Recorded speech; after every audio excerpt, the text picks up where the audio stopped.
ఈ ఉదయం వాగ్దానం ఎలా ఉన్నారు? బాగున్నారా? పొద్దున్న లేస్తున్నారా? 50 దినాల ప్రార్థనలు బెల్లంపల్లి శక్తివంతంగా ఉపవాస ప్రార్థనలు జరుగుతున్నాయి. మీ అందరూ కూడా పాలు పొందుతున్నారని నేను ఆశపడుతున్నాను. ఎందుకు రండి ఒకరోజు బెల్లంపల్లికి వచ్చి గడిపి అక్టోబర్ 16 ముగింపు సభకి మీ కుటుంబాల్లో ఏ చింత, ఏ బాధ, ఏ గాయం, ఏ నింద, ఏ వేదన, ఏ సమస్యతో ఉన్నారండి? ఈరోజు ఎవరితో చెప్పుకోలేకపోతున్నారా? ఎవరితో చెప్పుకునగా దేవునితో మనవి, దేవునితో చేయటానికి దేవునితో చెప్పండి, దేవుడు వింటాడు. నీ మనవి నేను అంగీకరిస్తా. చూడండి, సమూయేలు మొదటి గ్రంథం 17వ అధ్యాయంలో నువ్వు క్షేమంగా వెళ్ళు అన్న నీ మనవి, నువ్వు కోరుకున్న అడిగిన మనవి ఆయన దయచేయను గాక అన్నాడు దైవజనుడు. నిజమే, మనం అడిగింది ఆయన దయచేస్తాడు. మనం అడిగేది ఆయన ఇస్తాడు. కాబట్టి ధైర్యంగా ఉండండి, మాట ఎత్తిపట్టి ప్రార్థన చేయండి, ప్రార్థనలో ఉండండి, ప్రభుకు దగ్గర అవ్వండి.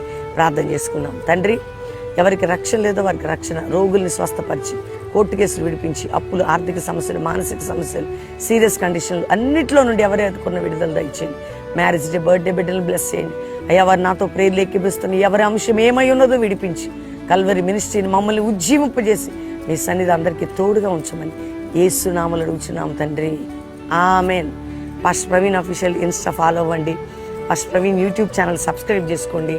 50 దినాలు బెల్లంపల్లి జరుగుతున్నాయి. రండి, అక్టోబర్ 16 ముగింపు సభలో కుటుంబాలుగా పాల్పొందండి బెల్లంపల్లి.